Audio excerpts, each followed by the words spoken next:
You're listening to Bottomshelf Bitcoin, episode 58. Relax.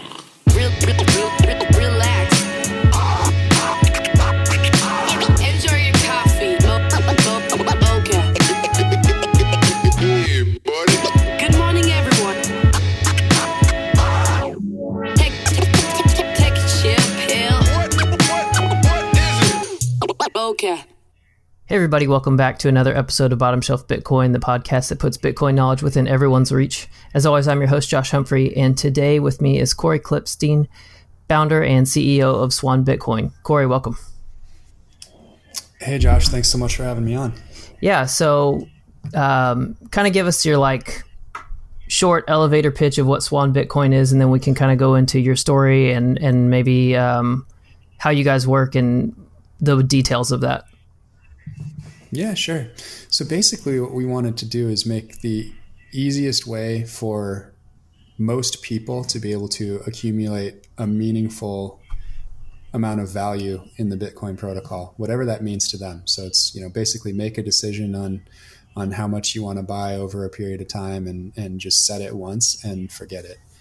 And this was just kind of based on an insight into, Americans in particular being pretty terrible at saving, and noting that, essentially the only two buckets of value that most people can sock away savings into are either a 401k where it's automatically deducted from a paycheck, or equity in a mortgage where, you kind of have to make that payment to keep your house. And so we just wanted to use the same sort of, psychological trick on yourself that's good for you, which is, make the decision once and then just automate the entire thing. So it's, we don't think the problem is solved unless there's an automatic pull from the bank account, an automatic purchase of Bitcoin. And then obviously you want to do the right thing for Bitcoin and Bitcoiners. So we offer automatic withdrawal to self-custody as well. That's optional, but we highly recommend it. And we educate, users around cold storage and hard wallets and things like that. Very cool. So what first drew you to Bitcoin? What's your background, I guess, before this, and what made you stop and look at Bitcoin? Yeah, well, I wish I'd stopped and looked closer. My first two opportunities when I had it right in front of me and just missed it and didn't get it. But, I'd say broadly, long career in mostly technology and strategy consulting, interestingly. So I started my career with Microsoft. I'm a West Coast guy, grew up in SF in Seattle, went to work for Microsoft in New York, was in tech before business school, went to University of Chicago for an MBA, and, got introduced to some Austrians and some more kind of libertarians in my class and things like that. So started kind of thinking about things. I read Free to Choose and some Milton Friedman, and, didn't get all the way there, didn't become a gold bug or anything, but was at least kind of tracking those ideas and was interested in them. It was also, I think in the fall of my first year of business school that I was exposed to Nassim Taleb for the first time and bought Fooled by Randomness. And I've been kind of on the Taleb train for 18 years now, which is pretty cool. So that's also kind of the genesis of the name of the company is, SwanBitcoin. I consider Bitcoin to be, the greatest positive black swan in recent history. So then I kind of got the early stage tech bug in probably 2009, 2010. And at the time I had just finished working on my own company doing private equity consulting, and I was back at a management consulting firm. And I wanted to get into startups, but I was so far removed from having worked in online from 98 through 2001. So I had finagled a job at Google to kind of learn what the internet looked like at the time. So from 2011 to 2013, I was at Google, but spending all my spare time networking with startups and VCs and, reading VC blogs and learning how startup founders work and kind of just networking back into my old New York and SF networks from the dot-com bubble. And by 2013, I was ready to move to California, move to LA, and jump out at Google and started working in startups full time. So I've been doing that for the last 7 years, either advising startups or investing in startups, or occasionally jumping in and operating, as an executive or a co-founder or something like that. And So my first run-in with Bitcoin was at a tech conference in January of 2014 when somebody gave me some Bitcoin and I downloaded a blockchain wallet and proceeded to lose the private key and not read the white paper and completely not pay attention to it. Kind of have to forgive myself a little bit because I was in the middle of operating a startup and it was fundraising time and all kinds of things going on, but definitely had an opportunity there and missed it. And then in December of 15, a friend of mine who had some early angel stakes and advisor shares and some Bitcoin startups had bundled a few of them together into like a series LLC and asked for my help in kind of packaging that up and kind of making a deck. So I actually sat there and made a couple slides each on 2 early Bitcoin startups, and it still didn't take. It wasn't really, I think I get a lot of my cues from kind of like my network and what filters through people that I already know and trust and respect. And it wasn't until the price run up of spring of 17 that there was enough of a cacophony of noise around Bitcoin and price and, definitely the ICO bubble and all that as well. That kind of drew me in from the tech side of things, not the monetary side of things. So I started getting involved, started buying some Bitcoin in, May, June of 17, wrote it up, wrote it down. And, it took me almost a year. It was probably March or April of 18 after sort of exploring everything like most tech people would. And, at that point I realized that, I basically found myself being a pretty hardcore maximalist and not really seeing much economic upside in the long term in anything else. And so then it was kind of, from April of 18 until I guess it was April of 19 that I finally had the idea for the predecessor product of Swan, which is Give Bitcoin, and started working on that full time.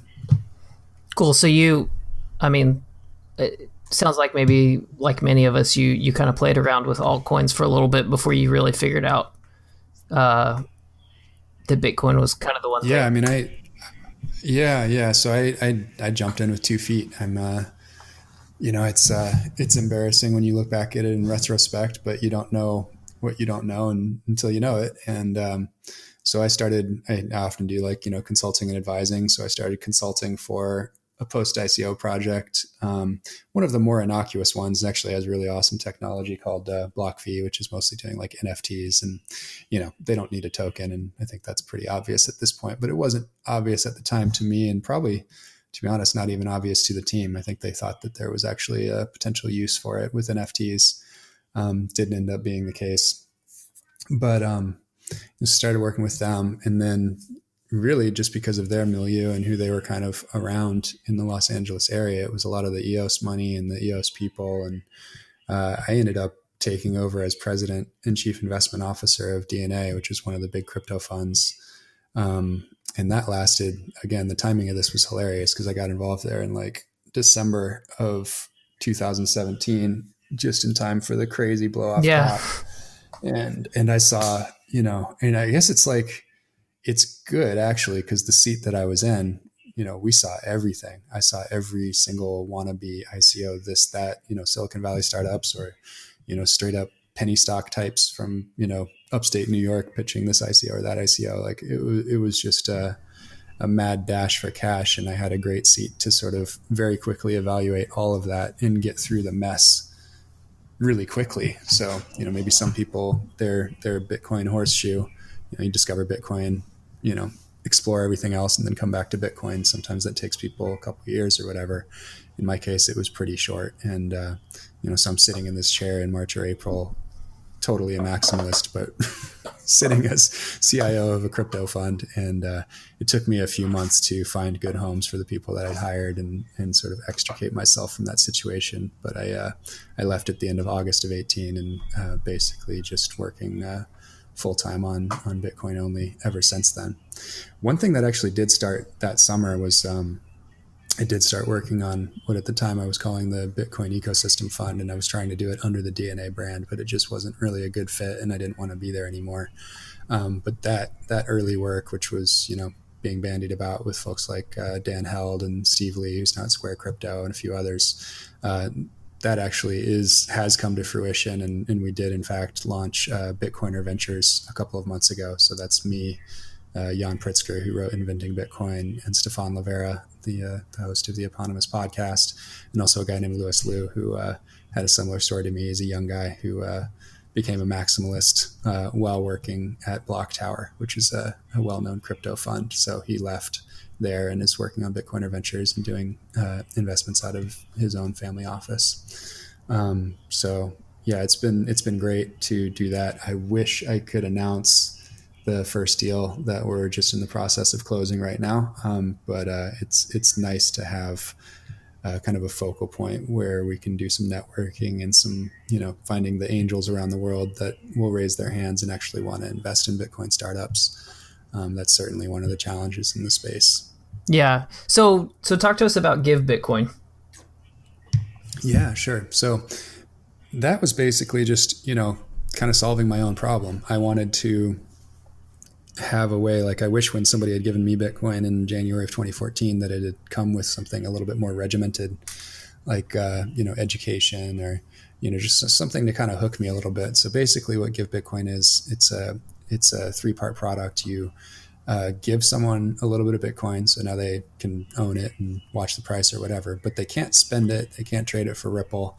It's actually escrowed for 1 year. So you give somebody some Bitcoin, it's escrowed for a year. And then over that year, every month they get a new chapter in their email of the gift of Bitcoin, which is like just a really well done education, like an introduction to Bitcoin, trying to get people to help them down the rabbit hole. So that's a really popular sort of scaled evangelism product. We have people that have given, like 50 gifts. I just saw somebody on Twitter today gave 9 Bitcoin gifts to his friends through Give Bitcoin, and said all 9 of them have started buying Bitcoin after receiving that gift. So it was pretty cool to see. And so, yeah, we launched that in November, but as early as July. So really, I've known that we wanted to do basically like an automatic stacking product, probably separately from Give Bitcoin, since last July. And in December of 2019, we finally made the final decision to split it out and came up with the Swan branding and been working on that. So it took about 4 months from December till the end of March, and we launched Swan on March 30th. Cool. So, all right. So let's go into Swan then. Kind of what is my understanding is Bitcoin only, no altcoins, auto buy from your bank account, and then, like you said, the option to automatically withdraw. Mm-hmm. So that's right. I mean, we've kind of, I guess, talked about how your travels from Bitcoin to everything to back to Bitcoin. Are there, as a business, are there practical reasons for being only Bitcoin? Because, I often look at these businesses and I say, what I call the big guys, the Coinbase, the Kraken, the whatever. And, even though some of them may have people that I say, like, having had conversations, I think these guys are legitimately for themselves only about Bitcoin, but there is a lot of money to be made in allowing people to, trade and gamble on all this other stuff. So why, from a business standpoint, what's the benefit of being Bitcoin only? So it turns out there are a lot of advantages to being Bitcoin only. So in purely sort of like Silicon Valley terms, if you have a very narrow product range, in our case, just one, right? You have much lower engineering costs, much lower support costs. You really don't have to be tweaking things all the time. There's just like all these multipliers when you start to have a more complex range of offerings that make a business need to be much larger, which means you have much more cost, right? So we can be kind of a lean team. Our whole model is kind of being like, I don't know if you're familiar with the early days of Instagram, but that was a 12-person team when they sold for $1 billion to Facebook. So our goal has always been to be like never more than 8 to 10 people working on Swan, and make sure that every single process and everything we do scales with code rather than with human effort. So we're kind of always building something that then runs on its own, and then we figure out something else that we need to build to support some other aspect of the business. So that's kind of our MO. And luckily I have an incredible co-founder in Jan Pritzker, who's a very accomplished and successful longtime engineering lead in Silicon Valley startups. This is his 7th startup. He's sold 3.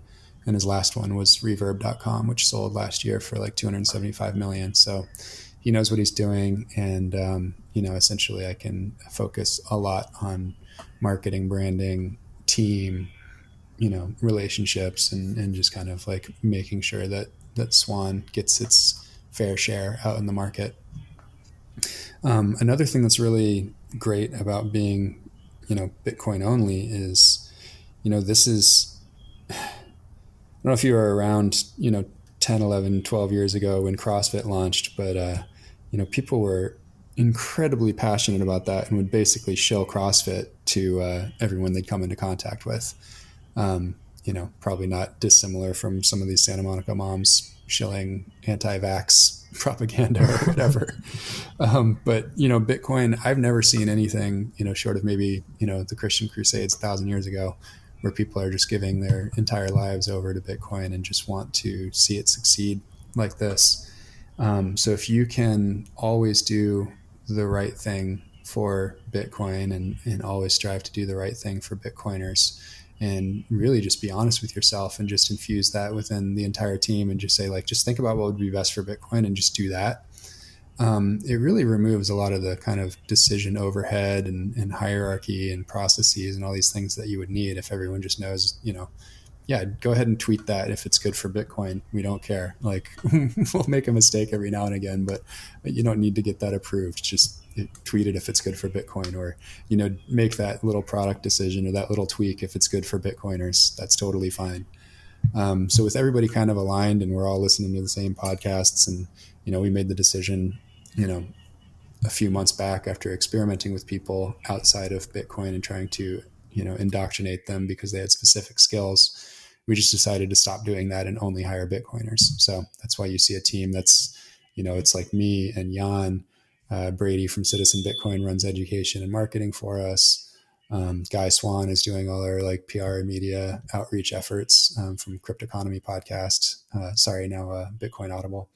Brandon Quidham, who's written these pieces on, mycelium and mushrooms and Bitcoin, which is a great Bitcoiner, is kind of running our like email marketing program. Anders Kargard, who's runs the Century City Bitcoin meetup and is one of the most aggro maximalists on Twitter. Also has been running a Google search agency for the last 15 years. So he's doing all our search ads and stuff like that.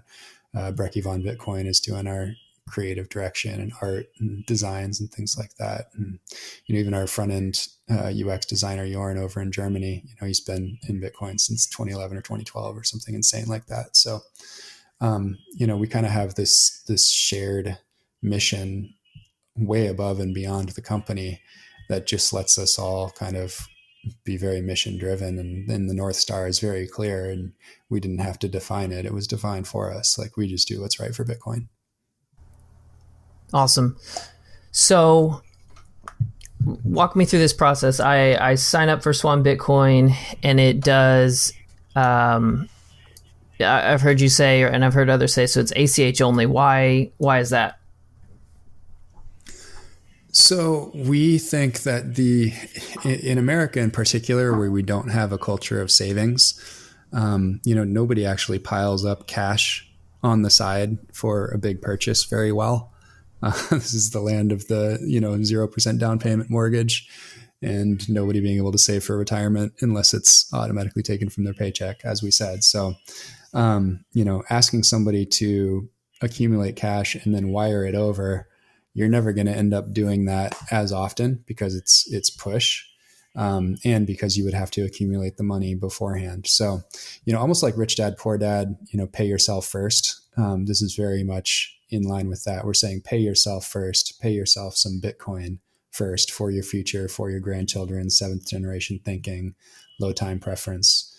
just decide what that amount is that's just going to be taken out of your bank account automatically every month, and never even think about it again. Just watch your stack grow.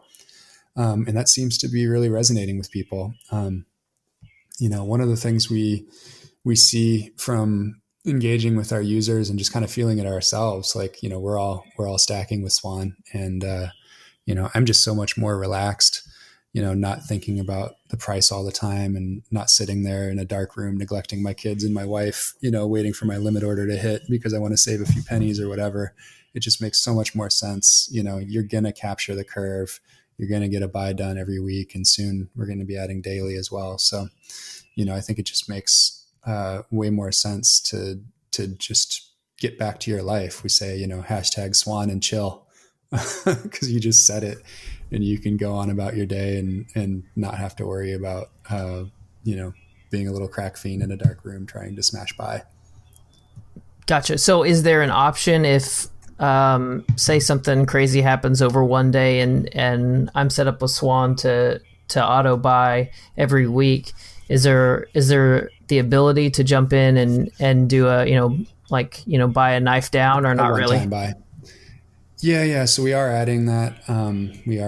It's only available to people that are on a plan. So we will not be a place where you can come and, just set up a one-time buy and not be on a stacking plan. But we are adding one-time buys for our customers.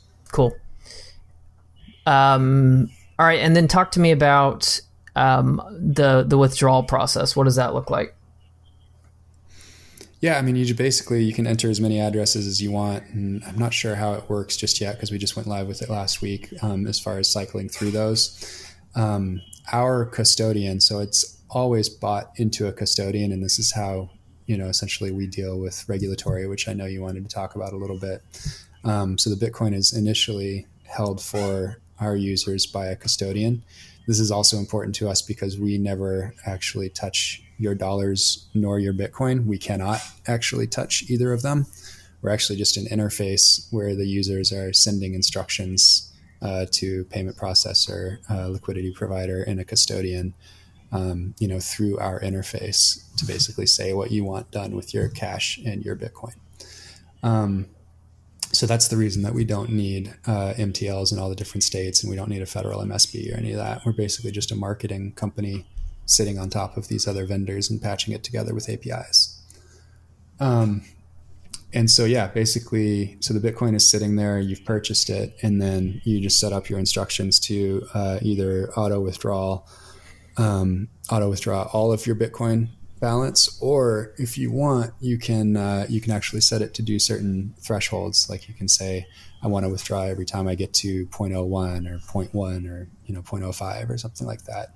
And that's kind of nice because there's a little bit of this was a Matt Odell suggestion. He's one of our advisors. This was suggested that if you see a lot of transactions coming from an address and hitting the chain at the same time in the same denomination, there's a little bit of additional privacy there if the transactions are all the same size. Right. It starts to almost look like a coin join or something similar if you have the same, That's like exactly sized right. amounts. Yeah. That's good. Yep, exactly. It's like a faked coin join. Unfortunately, out of the gate, it's just regular addresses. Our custodian does not yet support BEC32, but we are pushing them hard on that all the time. This is Prime Trust, which is really a pretty impressive business. Overall, they are the custodian for Binance US, Bittrex, Swobi, OKX, all the US customers for a lot of the big exchanges. So they do know what they're doing. They're also the custodian for over half of the crowdfunding in the US over the last few years, gone kind of like the startup side of things. So, really good business, definitely solid execs and really good process. They have Fireblocks on the back end, which is kind of like the best, what do they call that? MPC, multi-party compute, kind of like segmented cloud, keyless, et cetera, et cetera. Anyway, stuff that Jimmy Song understands.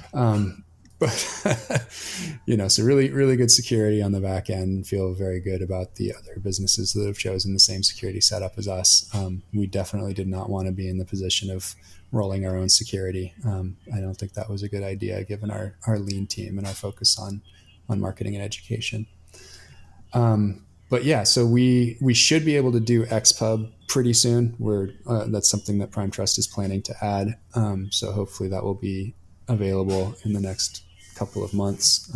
We'll obviously be pretty noisy about it when we add it, but for now, the best we can offer is just being able to add, I think, as many addresses as you want, so that you can cycle through them and withdraw to different addresses. Gotcha. So you add individual addresses from whatever you want to, whatever hardware or wallet you want to withdraw to, and it's cycled. Now, so let me ask you this: does it, if I put in 5 addresses, and 5 weeks later it's gone through each of those 5 addresses, what happens on the 6th week? Assuming I have it to withdraw each week, right? Yeah. And I'm not doing that threshold thing. You got to have Jan on for that. Okay. I don't know. He is a security and a privacy freak, and definitely cares about this stuff. So he's basically sculpting it to meet his exacting standards as best as we possibly can within our constraints. So cool. Yeah, I'm focused on building a meme army for the great money wars of the 2020s, and Jan is focused on the tech. Gotcha. No, that's good to know. I may reach out to him then as well, and we'll do like the follow up on that side of things. So yeah. By the way, you're also welcome. We have a really active community Telegram with a few hundred people in there, where people toss over product suggestions and improvements and bugs, and you can ask questions of our team like all day, every day. And that's really how the product is getting built, is just by our users and people who care chiming in and saying like how things ought to be or how they wish things could be. Very cool. Yeah, I think it's such a cool thing in the Bitcoin space that there's a number of companies that have similar kind of open access rooms, right, where you can go in, and I don't know before Bitcoin products if there really was much in the way of that. Maybe a few obscure things with IRCs and things like that, but when have you ever seen I guess it'd be too big, but like an iPhone Telegram, right? Like Apple doesn't really care what you think. I mean, honestly, I think it'll head that way, because I think as companies that grow up like this get large, they'll just sort of, I mean, I could never shut that thing down. Right.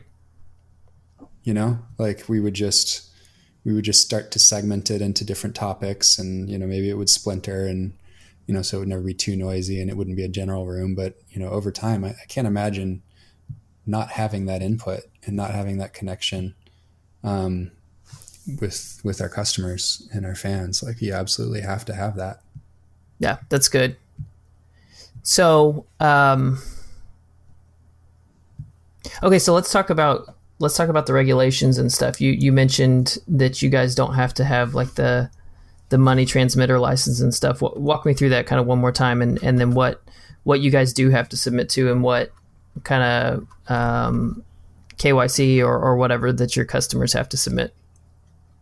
Yeah, so I mean, we as a company don't have to have those things, and basically we surf on the compliance of Prime Trust. And so, if you're a known business with addresses and humans who are findable, et cetera, like you're going to be doing KYC in the United States. That's just how it is.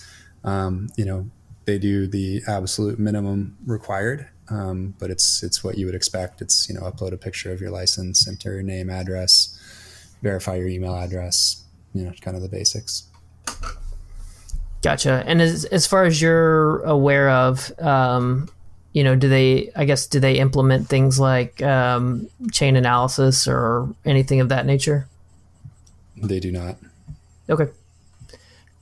Yeah, they unequivocally state that publicly, that they do not. Very cool. Good to know. And we would never, obviously. Well, I would hope not, but I reading some things recently, it seems to me that chain analysis kind of stuff is this rent-seeking industry that tries to convince exchanges, et cetera, that they're needed. And so whether it's actually needed or not, it seems to be something that they're kind of implying that they are necessary, right? And so I didn't know on the business level like how far that really went. Yeah, I mean, my own personal opinion here is that it's a lot like the management consulting game. You know, I worked for McKinsey for a while, and a lot of companies and executives and a lot of government agencies and even, you know, state governments, like you've seen New York and New York City both hire McKinsey around COVID. Basically what they're doing is trying to cover their ass. They're trying to say like, hey, well, we hired the smartest guys. We paid for this. We did our diligence, you know? So if you really dig in and, you know, you listen to Matt and Marty or listen to, you know, some of the other guys talking about Chainalysis, like, you know, they're not very effective. They're not very good at doing what they claim to do. But like you said, they're providing a way for exchanges to claim to regulatory authorities that they did their best, right? They chose some company that's somewhat well known for doing chain analytics, and, you know, they paid for the best that they could. So, you know, hopefully we found some terrorists or whatever, or some criminals, but really it's not doing much. It's a lot of like regulatory theater, basically. Right, hand waving and we did something. Yeah. So move along. Exactly. Please don't audit us. Yeah. It's like having insurance because you're required to have insurance, but the insurance has so many loopholes that it would never actually cover anything for you. Right. Okay, so talk to me about, I noticed I haven't even had a chance to look at it yet, but I saw the Swan TV thing, and I know that you guys recently hired Brecky on. So what's I guess that's kind of along the lines of your education stuff, but talk to me about the media side of things. Yeah, well, I think education and community are kind of the pillars of what we bundle around the selling of Bitcoin. And so obviously we spend a lot of time with writing, and we have Swan Signal Live, which is our weekly show on Twitter that turns into a podcast. And then, every once in a while we like to put out a fun video. So last month we did Bitcoin for America, which was basically the best known Obama impersonator from the last 12 years or so, giving kind of like a speech about Bitcoin. So that was pretty cool. Got 10,000, 11,000 views on that. And just in the first few days since releasing our Bitcoiners in Quarantine music video, Good Emittance instead of Good Riddance. So a remake of the Green Day song. Lyrics by Al's Lacrosse and singing by Brecky. And we just got Bitcoiners from all over the world to send in clips of themselves and their families and their teams, and just doing whatever they're doing during this COVID shutdown, and just patched it all together into a music video for Swan Television with a MTV looking logo at the beginning of it. So you can find that on the SwanBitcoin Twitter. That's fun. That's a lot of fun. You made I'm sorry, I'm jumping around a little bit. I just, got all these different ideas popping off, but sure. You mentioned a couple of times earlier that you made comparisons, or you mentioned Americans not being very good at savings. Are you making that as like a comparison to other things that you have experience with, or that you've seen, like other countries or other cultures that are better at that, or that's part of what they do? Yeah, I mean, it's in the stats. I mean, there are a lot of countries and a lot of cultures that have much higher savings rates, and these are in macroeconomic fact books and things like that. So you go to places like India and Turkey and Switzerland, and the savings rates are much, much higher as a percentage of GDP. We don't save at all here in the US. Why do you think that is? Media, consumption culture, keep up with the Kardashians or the Joneses or whoever your local neighbor is, that kind of stuff. And just, the bankers setting up cheap credit to essentially put everybody into indentured servitude forever. And, the solution to every crisis is go shopping, as we've seen from every one of our leaders over the last 20 years, especially. Yeah. Do you think, have you guys seen an uptick? Well, I guess you kind of launched around the same time that the Trump buck stimulus came out, but do you feel like that was helpful? Let me rephrase. Do you feel like a lot of the Trump bucks went into Bitcoin? Well, we know just anecdotally, you can watch that some of it did. I mean, the fact that people could actually take their stimulus check right into Cash App was pretty hilarious, because a lot of them just took that $1,200 and just put it straight into Bitcoin, and it's up 50% for most of them since then, which is awesome. But yeah, I don't think it really affects us that much because our numbers are still pretty small. You know, we literally just started March 30th. Now it's been an incredible ride. Like we're 5 weeks in now, and you know, I had a plan and some modeling, and so far we're 8x ahead of our plan. So this appears to have struck a chord with people, and we have a lot more signups than we thought we would. And the amount that people are buying on auto stacking, you know, automatic recurring purchase plans is about 4x more than we were anticipating. Wow. Yeah, I think it's one of those things that that the community has wanted, and unfortunately, until recently, as far as I'm aware, Coinbase was the only one offering that for a long time. And to be honest, and Gemini. it was something that back in the day, you know, before Coinbase really, what am I trying to say? You know, alienated a lot of hardcore Bitcoiners. It was something that I used because it was nice. You're right. Like, it is nice to just not have to think about it, not have to worry about the FOMO and figure all of that out. And so, and then just recently you guys, and then finally, and we've been pestering Cash App since they started doing Bitcoin, and since they had automatic deposits from your bank into your Cash App account, and it's like, well, then why can't you do automatic Bitcoin? So, yeah, and you know, the other thing is, like, their fees have just always been egregious, and, like, again, regressive against the small fish. Like, it's not nice to charge people that much. You know, they're your lowest, smallest retail buys for recurring purchase on Coinbase, they're charging you 9.9%. That just seems cruel. You know, so we're, you know, anywhere from 60 to 75% cheaper than Coinbase at every level. Wow. Yeah. So what are the different tiers?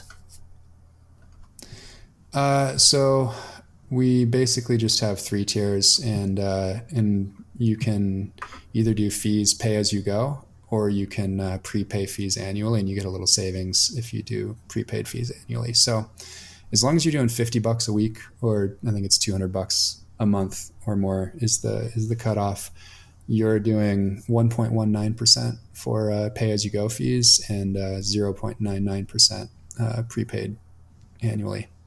So, you know, that's not a lot of money, $200 a month, and incredibly low fees versus what you get from anywhere else. You know, that's half of Cash App's fees as well. Now, just to be clear, and I don't know, I'm just thinking about this off the top of my head. Is that percentage from the fiat side of things, or is that percentage on the Bitcoin side of things? Everything's denominated in fiat. Okay. So this is, you know, basically you set the fiat amount that you're going to buy. Cool. Because you have to pass that instruction for how much you're going to deduct each week or each month from your bank account, so that number can't change with the Bitcoin price. Right. I just wanted, I meant more like when you're talking about the fees. I didn't know if that was also in fiat, or if the fee percentage was like coming out of the amount that you're buying. Yeah. It's on top. So that's a product decision that we made, which is different than Cash App. So Cash App, you know, if they have a 3% fee on something, they're going to take that 3% out of the total. We just think it's like, if you wanted $100 of Bitcoin, we think you should get $100 of Bitcoin and be charged your fees on top of that. Gotcha. Okay. It's just our thinking. It's, I mean, this is pennies. It doesn't really matter that much, but it's just more transparent, because, you know, 3% out of 100 is actually more than 3%, because it's 3 divided by 97 versus 3% on top of 100 actually is 3%. Yeah, I see what you're saying. That makes sense. All right. So what's kind of next on you guys' roadmap? Like, what are you working towards next? So a few things. So we actually just hired Andrew Edstrom, the author of Why Buy Bitcoin and partner at Westcap Financial, which is a firm that his dad started. It's a big financial advisory firm for high net worth, et cetera. So he's now head of institutional for us. So we are basically going out into the financial advisor and RIA, registered investment advisors channel, and figuring out how to let them get their customers, their clients into Bitcoin and let them advise them on Bitcoin purchases through Swan. So that's pretty cool. We also are doing channel sales. So we basically are doing like powered by Swan and letting wallet companies and other services work with us to enable Bitcoin purchases for all of their users and all of their clients. So we'll have a pretty big announcement with one of the well-loved names in the space here in the next few weeks about the rollout of the first one of those. So that's really exciting. So that would be purchasing directly from within the wallet? So crawl, walk, run, basically it'll just be like a flow that is kind of co-branded on our side of things as we're still building out the product and tweaking things. Like you just absolutely want to have full control over everything. Down the road, we'll expose the hooks via API and actually let things happen in somebody else's app over time. Gotcha. Okay, cool. So those things. And then we're also working on a Swan IRA, which will undercut Bitcoin IRA prices by 80 to 90%. And then that would allow people to make those purchases pre-tax? Exactly. That would be nice. Yeah. Yep. And then, down the road, hopefully later this year, we'll get around to the bit license and add the 50th state. We're in 49 states plus DC and Puerto Rico right now, but it'd be nice to add the Empire State as well. And just take some lawyers and some time and some money. Yeah. Do you think that so how many companies actually have the bit license at this point? It's not that many, is it? I think Coinbase and Gemini. I don't know if Kraken does. I know Bittrex does not. I don't know. I think it's probably like maybe 10. Some of the older ones that have been around a while probably have it, like maybe ItBit or Uphold or something like that. I'm not sure. Gotcha. Yeah, it's such a frustrating thing to watch, and I think it holds some things back that could have been good for New York, but good for New York and good for Bitcoin and good for the country. I mean, and good for freedom if you put that all together. I mean, it's an awful mistake on their part to listen to Lasky on that thing. It was a really bad move. It's hard for me personally too, because my formative professional networking, social networking years were in New York, the 6 years from 21 to 27 or whatever. And, still got the 917 number and absolutely want to be out there with my friends using it and promoting it. And I can't. Yeah. As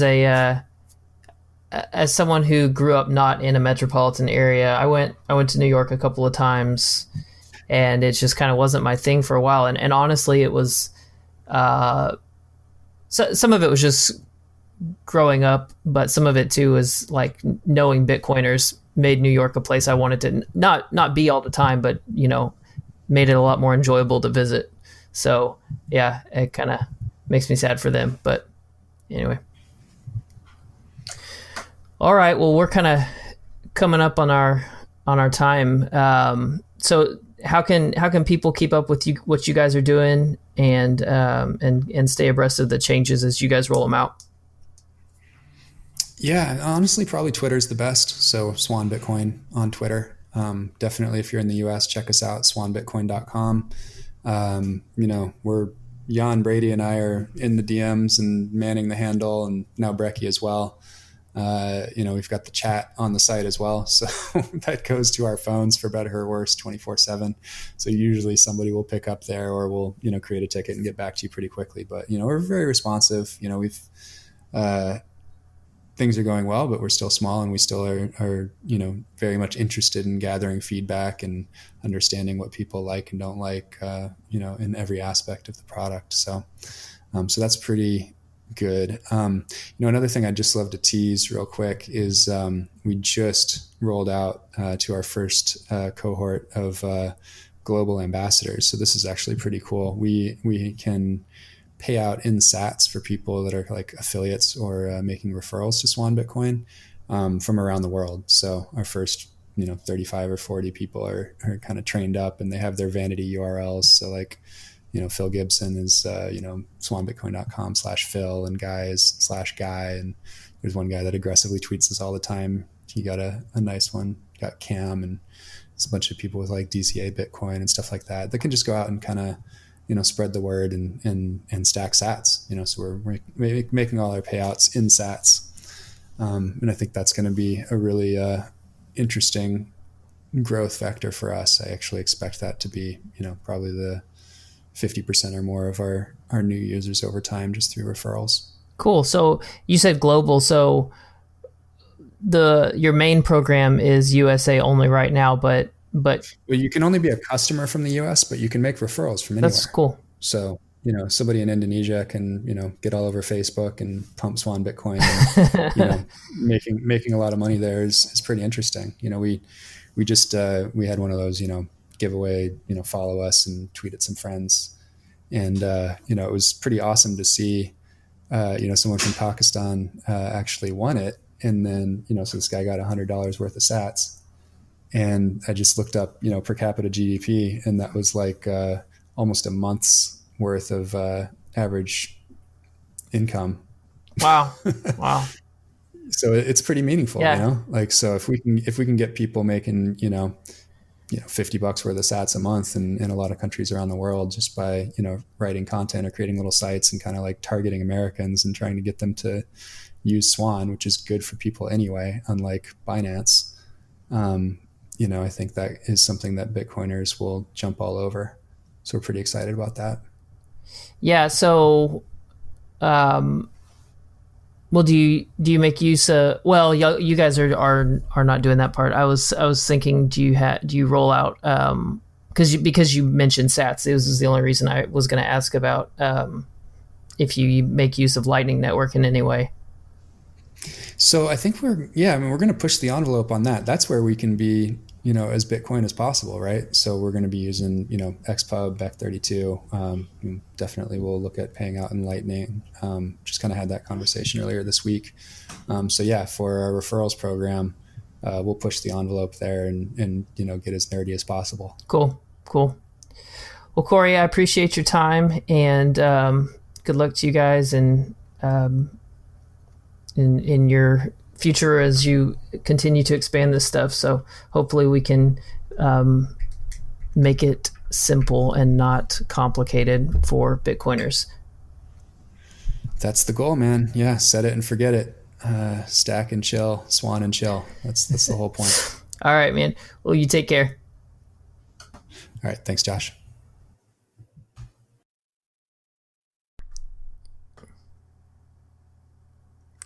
Okay, gang, that's our interview for today. I think SwanBitcoin has some good ideas around automating the buying process, and really that's just the technical side of the dollar cost average mindset of, the I'm hodling kind of thing, the not exposing yourself to the anxiety and the FOMO of trying to catch the knife down and sell off at the top and all of these things of just, regardless of the price, putting in a little bit every week or every month or whatever's appropriate for your situation. So really it's just the technical side of coupling that automated buying to that mindset and simplifying that process, I guess, from a technical perspective. Now, I will say that I personally have moved away from KYC-based exchanges because I think it leaves you vulnerable in the sense that you don't know what the future holds, what regulations will be in the future, how much that's enforced, etc. I like to be optimistic. I like to be hopeful that they won't come kick down Bitcoiners' doors, and so hopefully that won't ever happen. But you don't know, and I want to believe that Prime Trust isn't using any kind of chain analysis, and hopefully they're not. But the thing is, because I don't see their code, I don't know, and that's the only thing I'm really saying. I'm not accusing anyone of anything. I'm just saying that unless you've read the code, you don't know for sure. So I think that using something that is not KYC minimizes your risk to things like that. But I think that, SwanBitcoin is building a great team of Bitcoiners. Guy Swan and Brady from Citizen Bitcoin and Brecky Von Bitcoin and Jan Pritzker and all those guys, they're solid Bitcoiners. And so I think they are doing, what they can, and Cory obviously, and so anyways, I don't want you to take away from this that I'm putting them down or anything like that. I'm just saying that I'm personally not using them, just for full transparency here. I think this kind of goes to the idea that we have to recognize that not everyone's going to use Bitcoin in the same way. And that's not a bad thing. I think everyone should run their own node. But the reality is that not everyone runs their own node. And I think as long as everyone is aware of the risks that and the trade-offs that go along with the way that they acquire and use Bitcoin, then, they have to be free to do it that way. So if nothing else, go look at the educational side of what Swan is doing. I think they are, like I said, putting together a good team, and they are doing their best to educate people about Bitcoin and all the trade-offs in the various ways that you use it and ways to secure it and things like that. And so, check out what they're doing. Go pop into their Telegram channel if you have more questions or comments on the way that they're doing things, or you have suggestions for them to do in the future. As always, share the show out to all your friends and subscribe so you don't miss any episodes. See, there's that automation thing again. Follow me on Twitter at BottomshelfBTC, and until next time, for Bottom Shelf Bitcoin, I'm Josh Humphrey. Thanks for listening.